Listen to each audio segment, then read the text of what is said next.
falta uma rodada para o fim do Brasileirão de 2024, mas mesmo assim ainda tem muita coisa em disputa. Então esse vídeo de hoje eu vou passar um pente fino, vou fazer um resumo do que cada time briga nessa última rodada do Brasileirão 2024.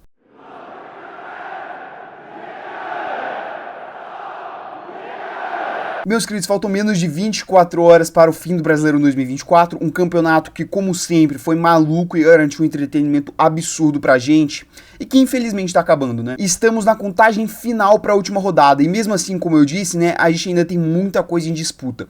Então esse vídeo de hoje aqui eu vou usar o simulador do GE, embora não seja um vídeo de simulando, né, para contar os cenários possíveis para esta última rodada, os jogos que importam, as equipes que ainda brigam por algo, e também, né, passar por todos os cenários aquilo que pode acontecer. Nós temos três principais brigas, na minha opinião, né? Título, pré-Libertadores e também contra o rebaixamento. Como vocês podem ver, né? Tem os capítulos aqui embaixo de mim na timeline do vídeo do YouTube, né? Então, se você quiser ir para algum ponto em específico, é só clicar nela. Então, sem mais delongas, eu vou começar aqui pela briga pelo título. E aqui nós estamos, meus queridos, no simulador do GE para fazer essa pequena análise, né? Quanto à briga pelo título e também do resto do campeonato. Hoje eu tô com um formato um pouco diferente, né? A gente não tem aquele zoom que você só pode ver a tabela ou os resultados, porque pouco importa hoje esse mistério, porque faltou só uma rodada. Bem, começando por briga pelo título, nós temos dois jogos que nos interessam: Botafogo e São Paulo, juntamente com Palmeiras e Fluminense. Esse aqui vai ser o tópico que eu vou passar mais rapidamente, porque, gente, todo mundo sabe que é extremamente complicado o Palmeiras ser campeão brasileiro. Eu disse, né, naquele pós-jogo que eu fiz dos jogos das duas equipes da 37ª rodada, que eu dei 1% de chance pro Palmeiras vencer. Ah, mas tem um cenário em 9 que o Palmeiras ele vence. Cara, pouco importa. O Botafogo ele não vai perder o Campeonato Brasileiro. Eu vou colocar aqui, né, uma vitória sobre o São Paulo, que vai poupar para essa rodada final, não vai com a mínima vontade de vencer o Botafogo, porque caso vença não vai ganhar nada em troca, e além disso, muito provavelmente iria dar o título para o seu maior rival. E depois dos jogos recentes que o São Paulo ele não vem jogando nada, vem irritando sua torcida cada vez mais, que tá pedindo pro final do campeonato, ter esse desfecho seria um tanto quanto revoltante e caótico pro tricolor paulista.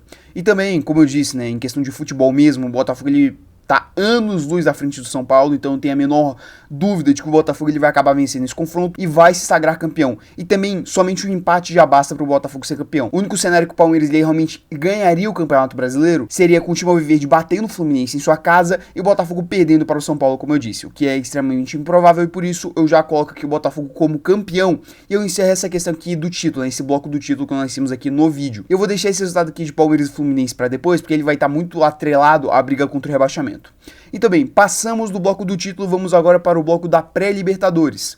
Nós temos dois confrontos aqui que realmente nos interessam. O Bahia enfrenta o 19º colocado, o Atlético Goianiense, lá em Salvador.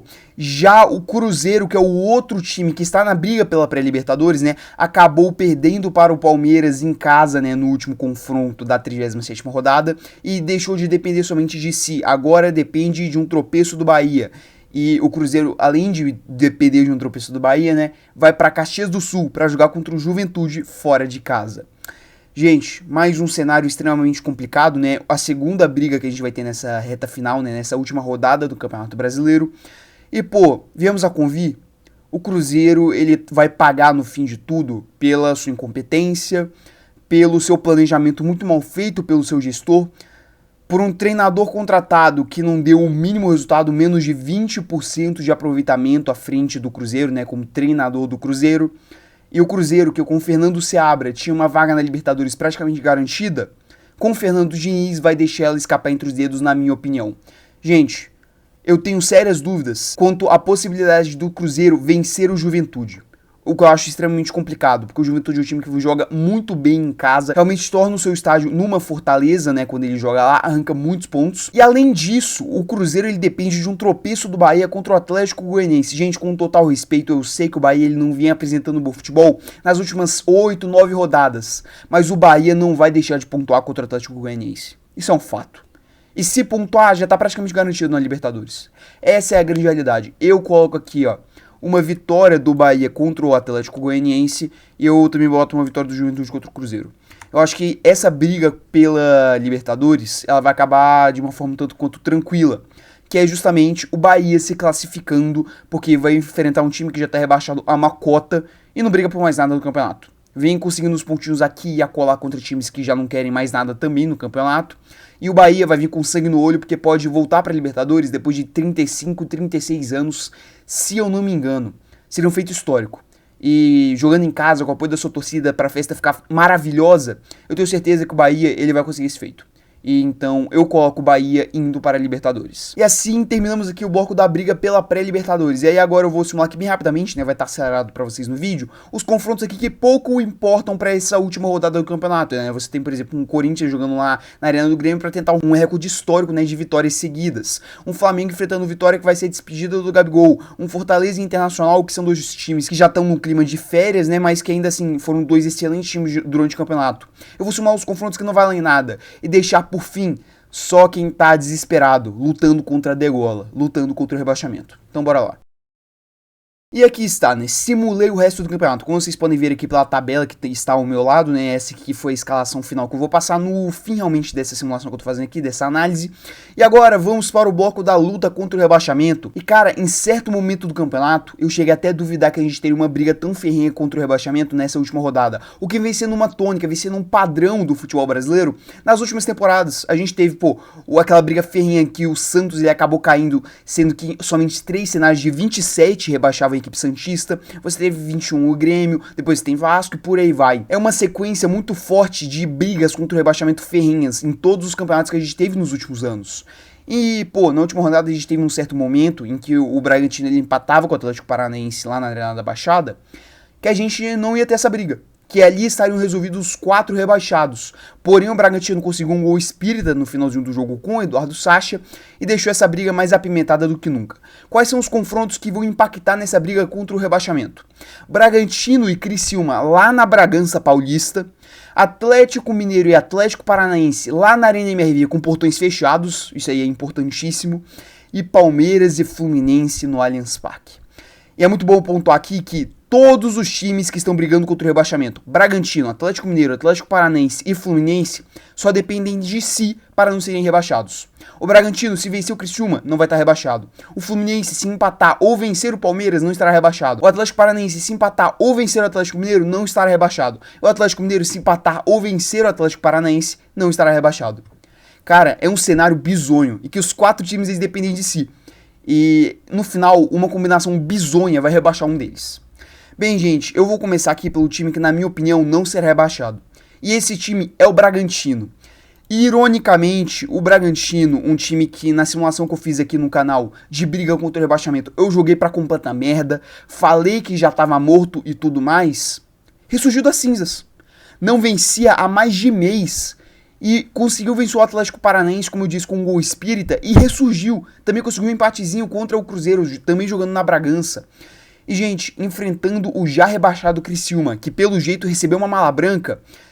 Mesmo com essa mala branca, essa motivação a mais para os jogadores do Criciúma, eu acho que o Bragantino ele conseguirá vencer o Tigrão. Esse aqui, cara, é o meu sentimento. Esse daqui é a minha expectativa quanto a esse confronto. Eu acho que o Bragantino ele fará a sua parte e se salvará do rebaixamento. E aí sobram somente times grandes. 3 finalistas de Copa Libertadores nos últimos anos. O CAP, o Atlético Paranaense em 22, o Fluminense finalista e campeão em 23 e o Atlético Mineiro, atual finalista e vice-campeão da Libertadores 2024.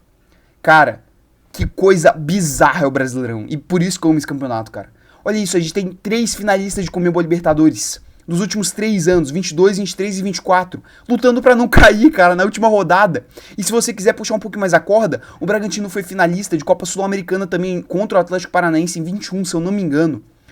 Olha isso, cara, olha esse campeonato, olha esse campeonato, ele é maravilhoso, O Brasileirão, cara, não tem como você não amar. Tudo bem, pode não ser o melhor futebol do mundo, tudo isso. Porém, se você vier me dizer que esse campeonato ele não é disputado, ele não é brigado e ele não é imprevisível, você vai estar, mentindo. Essa é a grande realidade, eu vou ficar revoltado contigo, O Brasileirão, ele é maravilhoso, Me diz outra liga do mundo que chega na reta final com esse cenário, É muito gostoso de acompanhar o Campeonato Brasileiro, Essa é a grande realidade. E, aqui a gente tem um cenário, de completo desespero. Gente, eu vou começar aqui analisando o Fluminense. Esse jogo do Fluminense e Palmeiras, eu acho que ele vai depender muito de como vai suceder Botafogo e São Paulo. Por quê? Se o Botafogo ele meter um cacete no São Paulo no primeiro tempo, já ir pro intervalo com 3-0, eu acho que os jogadores do Palmeiras talvez tirem um pouquinho mais o pé e acabem salvando o Fluminense. E o Fluminense, cara, eu não vejo com a mínima perspectiva de vitória contra o Palmeiras no Allianz Parque. Eu acho que isso aí é um cenário praticamente impossível, sendo bem sincero. E nesse cenário aqui, o empate pro Fluminense seria o que salvaria o tricolor das Laranjeiras. Cara, eu vou colocar esse empate aqui contra o Flu, e aí chegaria o cenário de Atlético Mineiro e Atlético Paranaense, o que é o mais bizarro de todos. Gente, agora é o motivo de eu ter feito esse vídeo aqui utilizando o simulador do GE, tá? Que originalmente eu não tinha pensado nisso, mas olha isso daqui, ó. Vamos supor um empate. Acaba caindo o Atlético Paranaense se esse jogo terminar empatado. Uma vitória do CAP. Caiu o Atlético Mineiro. Não. Na real, o Atlético Mineiro ele venceu, né? Caiu o CAP mesmo assim. Vamos colocar que esse jogo aqui foi empate, porém o Palmeiras, ele passou o carro no Fluminense no primeiro tempo, quando ele ainda tinha chances de ser campeão brasileiro. Caiu o Fluminense. Vamos supor que o Fluminense, cara, ele mesmo perdendo para o Palmeiras, o Criciúma, ele consegue empatar com o Bragantino lá na Bia Bichedi. Caiu o Bragantino. Gente, vai ser uma rodada final insana nessa luta contra o rebaixamento. Você que consegue dividir aí a sua tela do PC, a sua televisão em 4, se tiver um mosaico do Brasileirão, faça isso, divida. Porque vai ser uma loucura, pô. É uma loucura essa rodada final. Os 4 que estão lutando, eles só dependem de si e os 4 podem cair, pô. Isso é bizonho. Mas agora, né, já que eu tô fazendo uma simulação, eu tenho que dizer o que eu acho que vai acabar acontecendo. E bem, eu disse, né, que o Bragantino ele acaba ganhando do Criciúma. E agora fica um pouquinho mais complicado. Eu creio que o Fluminense, embora fosse muito divertido o Fluminense, ele acabar jogando a Série B enquanto ele joga o Super Mundial no ano de 2025, né? Eu acho que o Fluminense ele vai acabar arrancando um empate heróico contra o Palmeiras. E aqui, o que vai acontecer agora, tá vindo completamente do meu coração. Não tô pensando muito racionalmente agora. Eu acho que o Atlético Mineiro vai ser rebaixado. Porque, cara, sabe aquilo que eu falo de roteiros? E muitas vezes aqui no canal, roteiro de campeão, roteiro disso, roteiro daquilo. Eu acho que agora chegou meio com um roteiro da desgraça pro Atlético Mineiro. Gente, imagina você ser finalista de uma Copa do Brasil e de uma Copa Libertadores no mesmo ano. E você termina rebaixado. Seria um tapa na cara de alguns gestores do Atlético Mineiro que, pô, brincaram muito com essa instituição. Montaram um elenco fraco. Demitiram um Milito na última rodada, né? Na penúltima rodada, no caso. Cara, eu sinto que isso aqui vai acontecer. Esse aqui seria o meu palpite pra acontecer. Eu sei que é o cenário mais improvável. Porém, eu acho que isso aqui vai acabar acontecendo. E aí, olha que loucura fica a tabela do Brasileirão. Começando aqui pela zona do rebaixamento, a gente teria em 13º o Grêmio com 45, em 14º o Atlético Paranaense com 45, em 15º o Fluminense com 44, em 16º o Bragantino com 44, em 17º rebaixado, por conta das vitórias e do saldo de gol, o Atlético Mineiro, também com 44 pontos. Cara, olha essa loucura que pode ser. Como eu disse, eu acredito que o Bragantino ele venha a vencer o Criciúma e eu acho que a luta contra o rebaixamento vai ficar entre os 3 times restantes, né? Atlético Mineiro, Atlético Paranaense e Fluminense. Cara, eu acabei colocando aqui que o Atlético Mineiro ele vai ser rebaixado, é isso que eu sinto aqui no meu coração, porque, sei lá, eu acho que o roteiro ele tá muito levando a isso, entendeu? Porém, pensando um pouco mais racionalmente, né, sem levar muito a questão do coração que eu acabei de falar, eu creio que o rebaixado ele estará entre Atlético Paranaense e entre Fluminense. Colocando aqui o cenário de um Atlético Mineiro vencendo no Atlético Paranaense, quem cai é o CAP. Eu acho que a situação mais drástica é a do Fluminense, porque pega um adversário mais forte que muito provavelmente vai vencê-lo, né? Pô, o Palmeiras venceu o Fluminense é completamente plausível. E mesmo assim o Atlético Paranaense cai. Então o Atlético Paranaense ele tem que entrar lá na Arena MRV tendo que no mínimo empatar contra o Atlético Mineiro. Ih, rapaz. Tá, isso aqui muda. Eu acho que o cenário mais complicado é realmente o Atlético Paranaense. Não, mentira, não é não. O Atlético Paranaense empatar com esse Atlético Mineiro aí triste, horrível das últimas rodadas, que não vence, acho que há 10 jogos, 12 jogos, não sei. É bem possível. Resumindo, eu acho que Fluminense e Atlético Paranaense vão se degladiar até o final pra ver quem vai acabar sendo rebaixado. Eu tô pensando aqui com a cabeça, a mente, com o cérebro, fazendo uma projeção mais na lógica. Mas fazendo no coração, eu vou voltar aqui ao meu palpite. Eu creio que o Atlético Mineiro ele será rebaixado. E assim terminaria o Brasileirão, com o Botafogo campeão com 5 pontos de vantagem. Palmeiras na segunda colocação, Flamengo, Internacional, Fortaleza e São Paulo fechando o G6, os 6 classificados diretamente para a fase de grupos da Libertadores do ano que vem. Complementando o G8, Corinthians na 7ª colocação e Bahia na 8ª, os 2 times indo para a pré-Libertadores. Morrendo na praia, quem diria, o Vasco e o Cruzeiro, que chegou à última rodada com chances de Libertadores, acabou ficando em 10º. Em 11º, o Juventude, 12º, Vitória, e aí daqui pra baixo aquela bagunça que eu já falei antes. Grêmio, Atlético Paranaense, Fluminense e Bragantino, com o Atlético Mineiro sendo rebaixado. E depois Criciúma, Atlético Goianiense e Cuiabá, times que já estão mortos, né, só completando a tabela. Isso daqui é o que eu acho que vai acontecer nessa reta final do Brasileirão. Mas e você, o que você acha? Comenta aí. Eu fiz aqui todos os cenários, né, englobei tudo o que pode acontecer nessa última rodada, né, eu espero ter deixado tudo muito bem claro, né, e a única coisa que eu posso te garantir agora é que a gente vai ter uma última rodada de Brasileirão absurda. Cara, 4 da tarde, esteja muito bem sentado no seu sofá, na sua cadeira à frente do seu computador, pra acompanhar, porque vai ser bolinha na tela da Globo a todo momento, na tela do Premiere, na tela do Sport TV, e pô, vai ser muito gostoso. O Campeonato Brasileiro é essa maravilha, é essa coisa imprevisível que cativa a gente. E é muito bom ver uma rodada final com tantas disputas. Disputa pelo título, por pré-Libertadores e principalmente contra o rebaixamento. E falando de mim, né, o meu time não estar envolvido nessa situação, deixa tudo mais gostoso. Mas é claro, para os times das pessoas que estão envolvidas nessas brigas, pô, não vai ser nada gostoso essa última rodada. Mas pra gente que tá mais de telespectador, o que resta realmente é sentar a bunda na cadeira e só acompanhar. Porque eu te garanto, vai ser uma rodada maluca. Vai garantir muito entretenimento. Assim como todo Brasileirão faz. Então, mas é isso, meus queridos. Se vocês puderem deixar o seu like, a sua inscrição e ativar o sininho para receber mais vídeos aqui do canal, eu agradeceria bastante. E para você que vai querer assistir o vídeo, né, de pós-rodada, não vai ser pós-jogo, dessa última rodada, da 38ª rodada, ele vai acabar saindo, né, na segunda-feira padrão. Amanhã é outro vídeo sobre um assunto diferenciado, e se você ficar interessado, é só voltar aqui no canal e assistir. Mas é isso, e até o vídeo de amanhã.